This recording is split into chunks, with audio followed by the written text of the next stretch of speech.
Hey, good evening. Good evening. It's another episode of Monday Night Live. I'm Cindy Baker. I'm an ADHD and productivity coach, and I bring you tips just about every week on usually on Mondays. And we do have a great topic tonight, so I don't want you to forget about it. That was a pun. It's about memory. It's about how to improve working memory. So, if this is something that you struggle with, you are in the right place. I'm gonna give you some practical tips and workarounds, and hopefully, you'll have something that you can take away and apply this week in your life. So, if you're jumping on live, I would love to know that. Let me do a little tech check. Make sure I'm streaming and I can check all of it, but it looks like I'm in the Facebook group. Awesome, awesome. So if you are on here live, if you could say hi in the chat, let me know where you're tuning in from. And a lot of people watch my videos on replay, and that is cool as well. So if you're watching the replay, don't be a lurker in the background. Say hi. Just say hashtag replay and let me know. Um, One thing that tells me is which topics are more interesting than others. So, again, if you are jumping on live, say hi in the chat of whichever platform you are viewing this on. And let me know that you're tuning in and let me know where you're tuning in from. Um, I know my hair is a hot mess because it is like 1,000 degrees here where I live in a suburb of Memphis. We've been under a heat advisory for several days, and it's also very humid. So, yeah, so it's craziness. So, hopefully, you're having great weather where you are, and uh, let me know where you're tuning in from. So when you're watching the replay, you can let me know as well.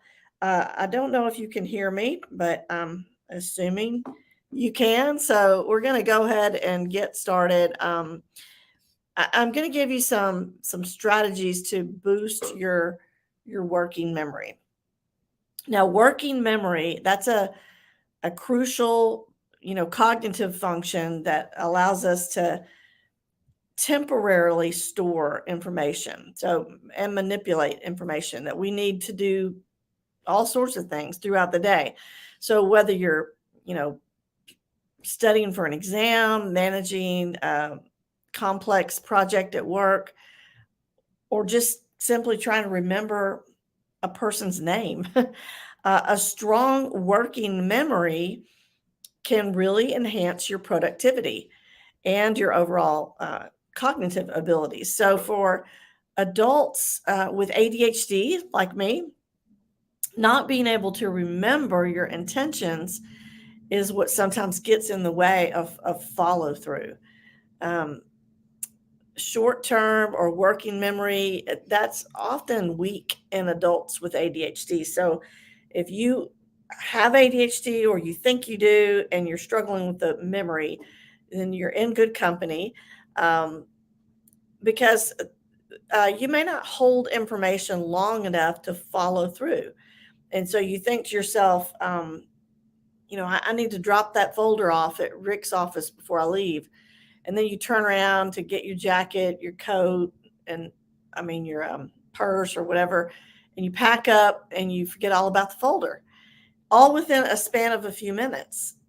It's like our brain just gets redirected and we totally forget about the other thing. And so, working memory, it's like a temporary storage system in your brain that holds several facts or thoughts while solving a problem or performing a task. And so, um, working memory helps people hold information long enough to use it in the short term, um, long enough to focus on a task and remember what to do next. And so, difficulty recalling, focusing, organization, um, all of that stuff can be a problem if you have ADHD. Distinguishing between important and unimportant cues. We get distracted easily. We get forgetful. We have difficulty starting on tasks, um,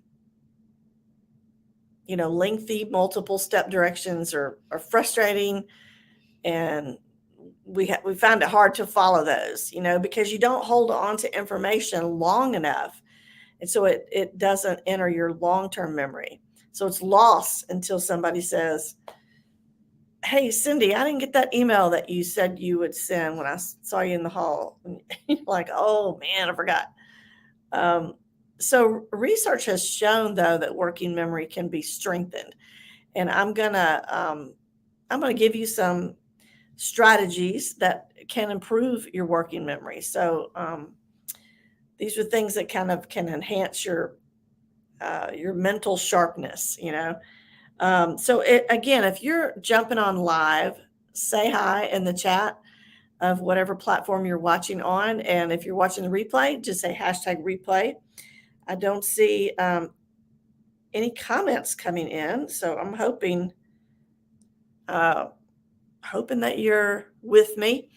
Sometimes we have tech glitches, so hopefully you're with me and just lurking in the background. But the first thing, this just sounds very common sense, but you want to stay mentally active.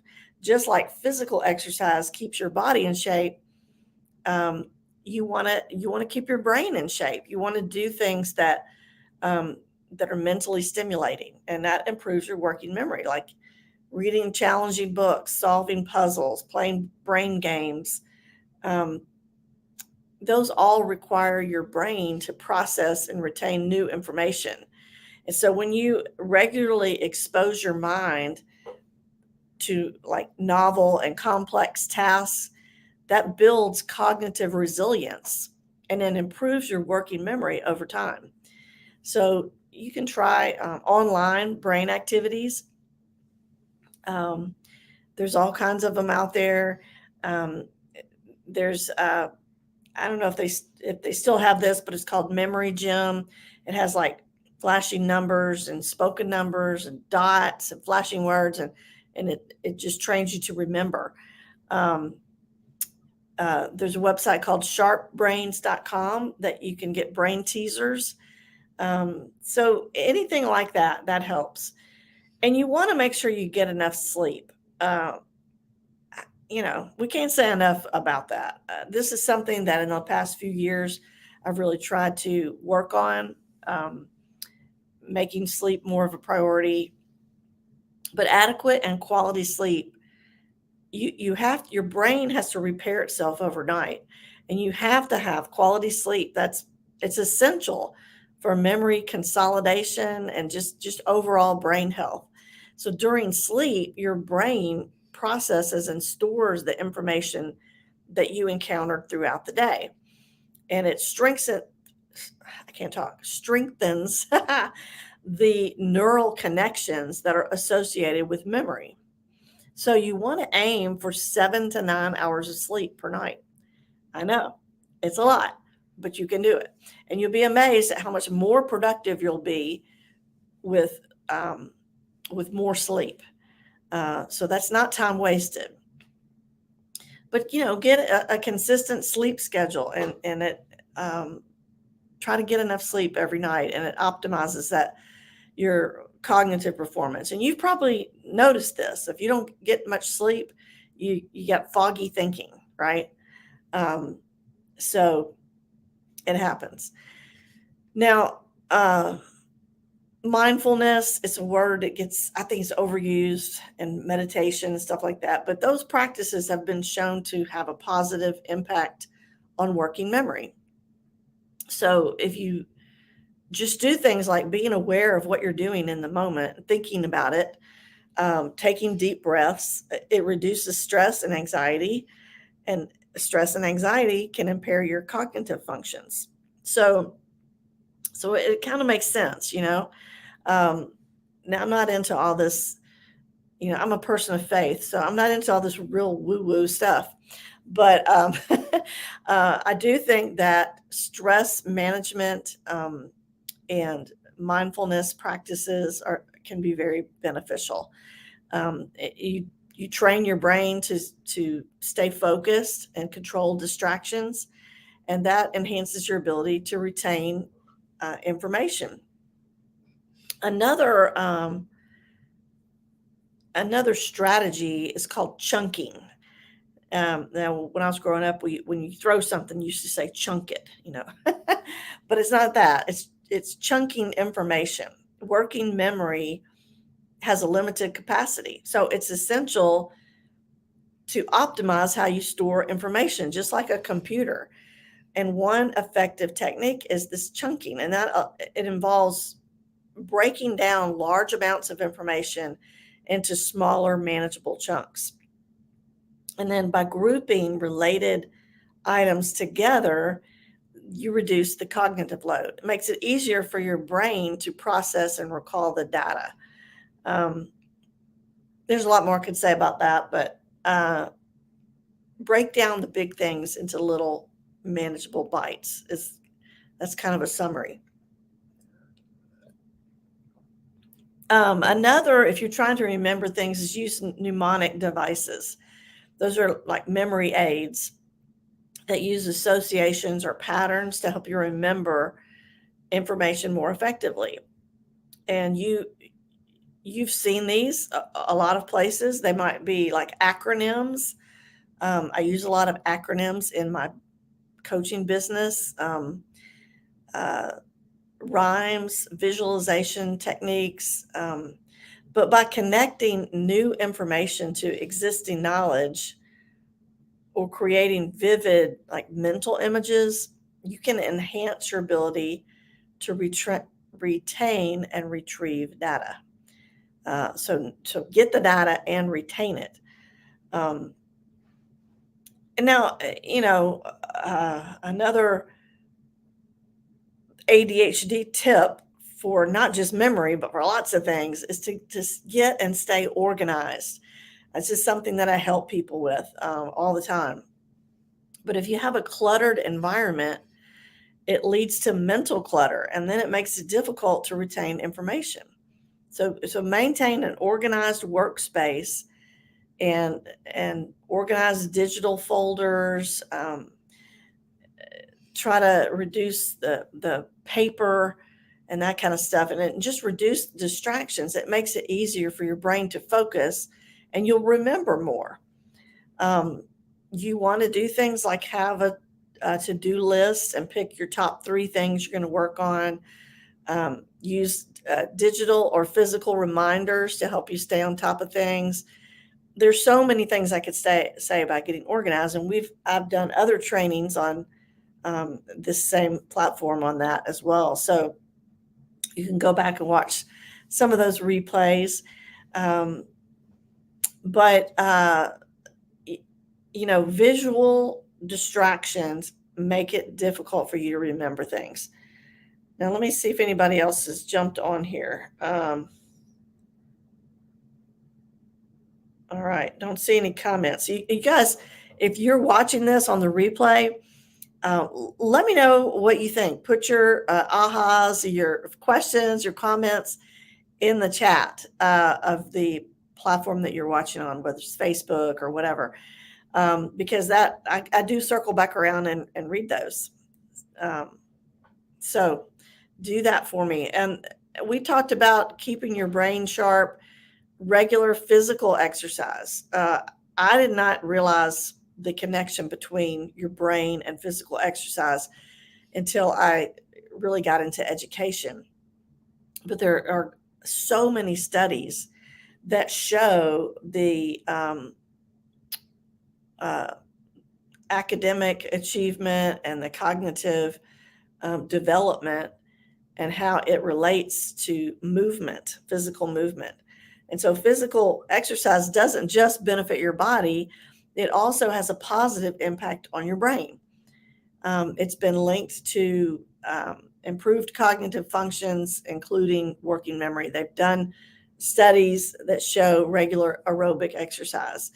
Now, this doesn't have to be anything big. Walking is one of my favorite exercises. Walking actually improves working memory. scientifically proven. So it increases the blood flow to the brain, and it promotes the release of neurotransmitters that support memory. And so it fosters this growth of new neurons. Now we know brain science that we can build new neural pathways. And so it's amazing stuff. And if you're like me, you probably have trouble with long-term memory as well. And that can mean that you have difficulty remembering your intention to do something in the future. Um, like, I don't know, let me think of an example. Like you're leaving the office and you have this nagging feeling that you're supposed to do something before going home. And then as soon as you get home, you remember you were supposed to pick up your prescriptions, your medicine at the pharmacy or something like that. And you might have difficulty recalling information when you need it. So you go to the meeting and you can't remember the details of the report that you want to share. And you just looked at it not too long ago. So things like that happen, and there are some workarounds to kind of help you remember what you need and minimize that frustration. Use a planner. If you're not using a planner, you need to use a task manager, like a planner, like the planner pad or bullet journal. You can use electronic task managers like Todoist and Remember the Milk, Trello board, things like that. If you have something that you need to do something with, put it where you can do something about it. Like if you have clothes to donate to Goodwill, for example, put them in the car, or clothes to take to the dry cleaner. Just put them in the car. Just makes it that much easier to do the task. Now, if something's going to take you less than 2 minutes, literally, just do it. It may be worth it to just do it rather than trying to figure out how you're going to remember to do it later. If it's a small thing, just knock it out, get it done. Don't let it take you away from your primary intention in the moment. If it is something to be done later, put it in your calendar.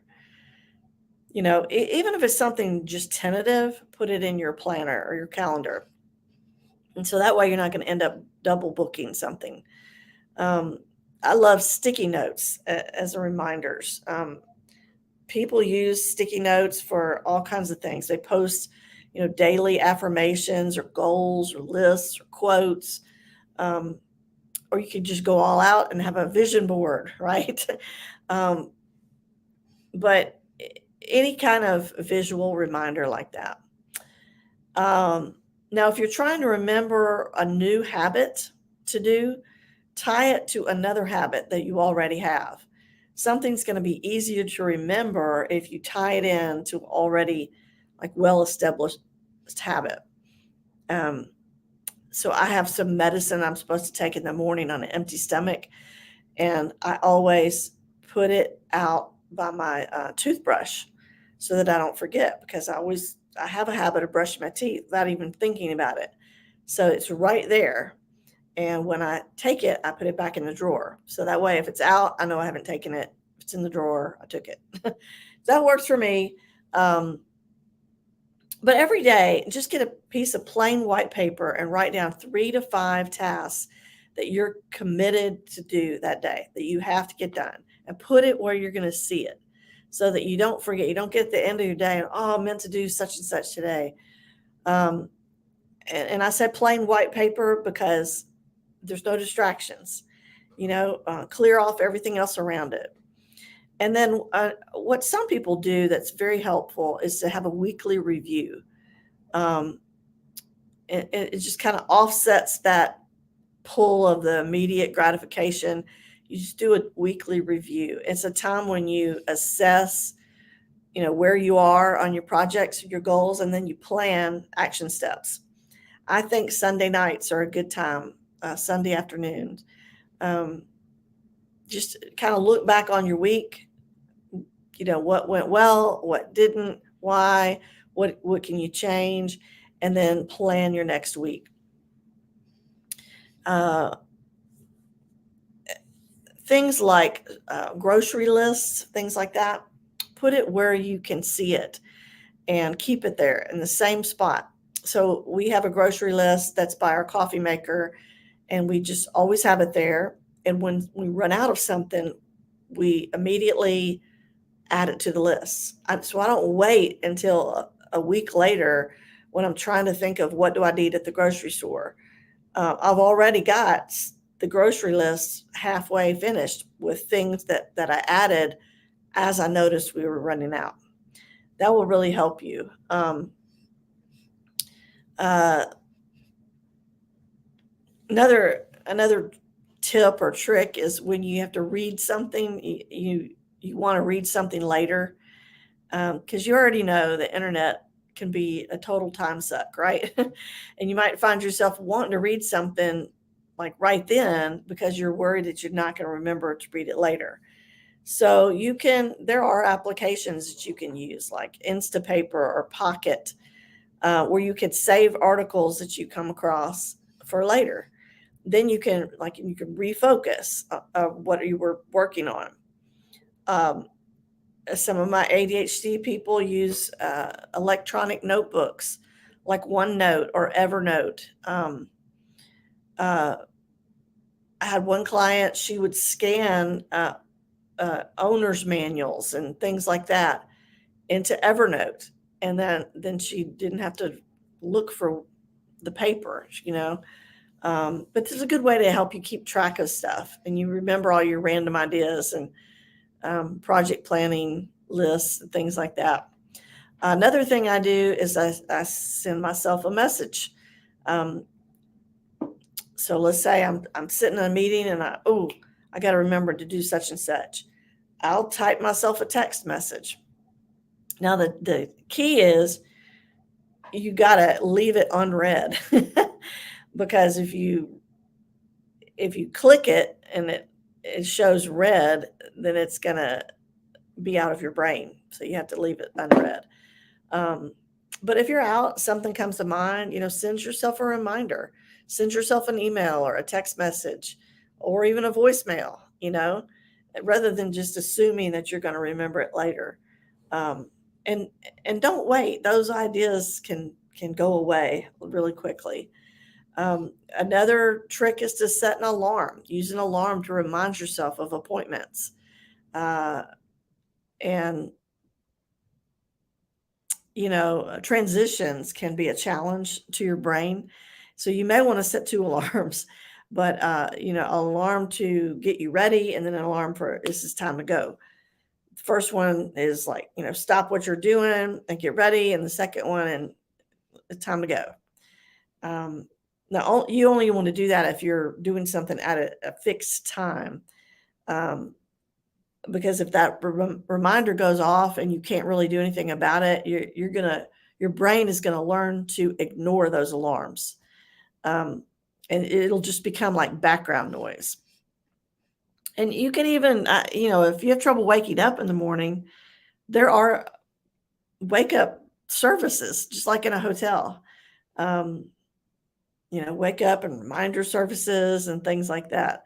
There's something called Wake Up Land. It's a telephone reminder service. It gets you out of bed or gets you to an appointment on time.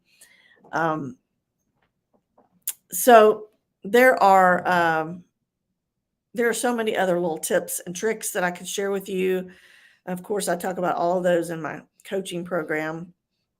One more quick one is have a launch pad by your door. So that's your spot where you put everything that you're going to need when you leave, like your keys, your glasses, your gym bag, stuff like that. If you lose your keys, try putting them in the same place. I have a coffee mug, and that's where my keys go. My husband kept forgetting his lunch. The lunch is in the refrigerator. Well, guess what? Maybe the night before, put your keys on top of the the lunch in the refrigerator, because you're not going to get very far without your keys. And then you're going to remember, oh yeah, my keys were in the refrigerator with the lunch I was supposed to take, Um, so, all this to say, you can do things that will enhance your working memory. If you really want help with this, hire an ADHD coach. If you don't like me, hire somebody else. But, if you want somebody to help you set up systems and create habits that are going to help you remember things, um, you really do want to think about joining a coaching program. Um, you can only get so far on your own. You can piecemeal together tips here and there, but to really see progress, that's the best route. So if that's something you're interested in, just comment, let me know. But it's helping your memory get better is a gradual progress. I can't talk process. Um, that does it does have progress, but it's process, and it requires some patience and some consistency. So pick one or two things that I've mentioned and try incorporating them in your daily routine, and see what happens. See if you notice a difference, because everybody is different. So you're going to have to experiment with what techniques work for you, and try those things. So, yeah. So if you're watching this on the replay, let me know what you think. Put your comments in the chat, and just let me know that you were watching. And I'll share some more tips next week. But I hope you have a great rest of your week. Happy Monday, and I'll see you next time. Bye.